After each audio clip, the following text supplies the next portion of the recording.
My best friend's groom tried to make an announcement to make the night even more special by having my boyfriend propose to me during their wedding, and they did it despite me and my best friend specifically telling them no beforehand. My 36F best friend Amy, 37F, just got married last week.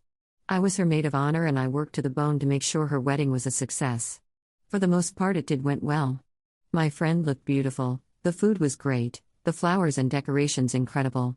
She was so happy and it made me feel proud I was part of the group that worked to give her such an important day. Amy and I have been friends since we were in elementary school. We've reached all our milestones since together, went to the same college, even live in the same neighborhood.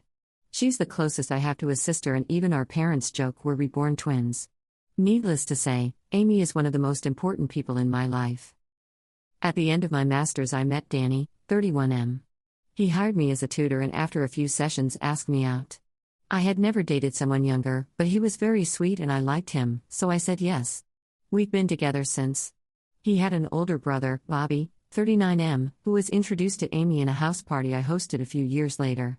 The two were immediately taken with each other and they started to date. Eventually Bobby asked Amy to marry him. During the wedding preparation, Danny casually mentioned how it would be a cute idea to propose during his brother's wedding. Bobby agreed, but both Amy and I immediately shut it down. I told Danny I found that kind of thing tacky. A person's wedding is a special day for them and tainting it with stealing the attention was just wrong. After that they stopped talking about it, so we kept going with the preparations. At the wedding reception, Bobby suddenly stopped the music to make an announcement. He said the day was very special as he was marrying the love of his life and kept singing praises to Amy. I thought it was a cute gesture so I just moved to sit on my chair to listen to the speech. Then Bobby said a sentence that made me dread what was coming, and now the day is more special thanks to my brother's announcement. Suddenly Danny was in front of me, kneeling with a box. Amy was in tears and ran out. I screamed at Danny, telling him he was a jerk and went after Amy. At first she was angry at me, think I was involved in it. So were the other bridesmaids. Thankfully one of the girls had seen me call out Danny and told the others about it. I told Amy I would never do this to her. We hugged and we all got out of the venue to Amy's suite. We found out later through the men's mother that Bobby gave Danny permission without speaking to Amy about it. I called Danny that same night to tell him we were through and I wanted him out of my apartment by the end of the week. I sent my mom to pick up my dog and parrot, just to make sure he didn't do anything to them or take them with him. He ended up taking my TV and game consoles. I had them since before he moved in, but his mother was nice enough to bring the consoles back. For all I care, he can keep the stupid TV. Amy is now trying to get her marriage annulled since she feels she can't trust Bobby. The boy's mother has been nothing but a saint to us.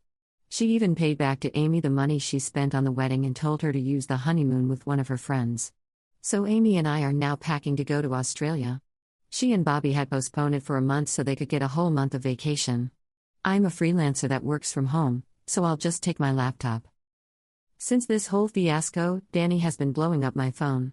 Some of his friends have joined in this too, claiming I'm a jerk for throwing out a 10 years relationship over a mistake. That he only wanted to make a cute gesture to prove how much he loves me. Except the cute gesture was taking over my best friend's wedding after I had said how much I disliked that kind of stuff.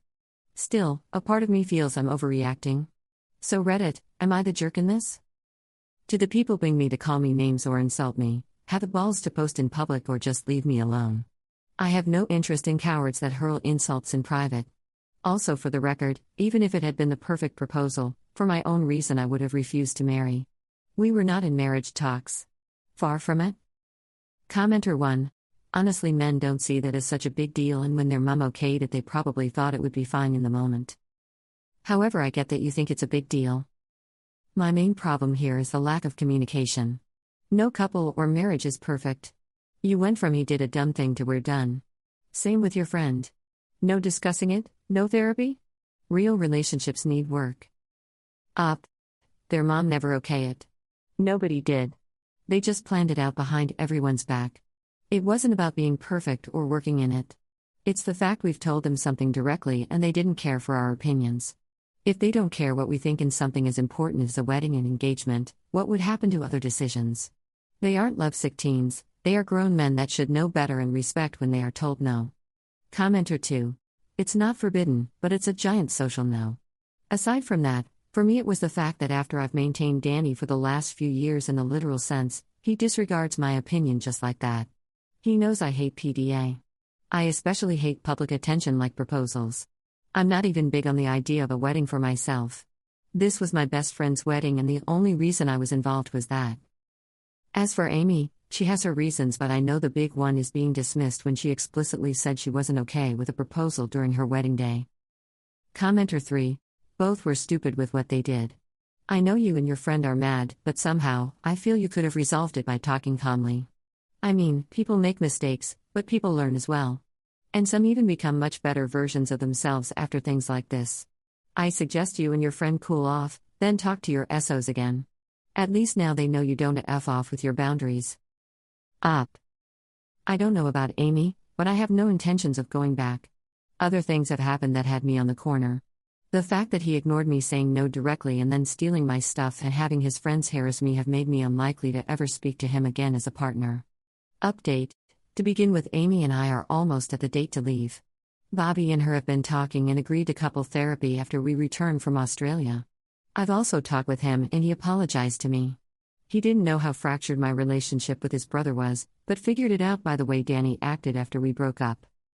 For the people telling me I should have given him a chance or that he wanted to do a gesture out of love, you are insane. It wasn't love, but him trying not to lose his meal ticket. Bobby told me after our breakup, Danny began to bad-talk me to his family. Claiming I stole all his money, his apartment, his pets, etc. He even started to claim he was going to sue me. All of our stuff in the apartment was paid by me. Our pets were my pets. The dog was my birthday gift, and I've had my parrot since I was in middle school. At first Bobby was on his brother's side until he noticed Danny wasn't working ever. When he asked Danny about his job, Danny fessed up and admitted that all the money he had was what I would give him. Apparently he still refuses to work, instead couch surfing from friend to friend. Apparently Danny admitted to Bobby he wanted to marry me mostly because I was okay with him not working and he didn't want a wife nagging him about work. He could play all day while I paid all the bills and did the house chores. Bobby was very apologetic, but I told him it was fine. It wasn't. I just don't want to throw more wood to the fire when Amy and him are trying to somewhat get things worked out. I still have another 4 months on my lease, so I'll be moving in December. I have to admit, these last weeks being single have been the best I've had in forever. I'm happier, healthier, and I've been able to cut my hours at work without risking being paycheck to paycheck. Last, to the people saying because I'm in my 30s this might have been my last chance, GTFO. I'm not interested in a traditional family being a wifey and popping out babies left and right. I am more than happy being in a child-free partnership without some wedding. It's not me being feminist or woke or whatever. It's just I find weddings stupid and I dislike children. I respect women that can live a traditional life, but that's not for me. And no, I never recovered my TV. A small price to pay to get my life back. BTW, I appreciate the supporting PMs, but as I said when I started this post, this is a throwaway. I plan to delete it later in the week. Thank you for the good advice of some Reddas and sorry if I didn't answer all comments or PMS. Commenter 1. NTA. I don't understand why people are so stupid as to do something that they have specifically been told not to do, then try to defend themselves by saying, but I thought you'd like it. Their mom gets it.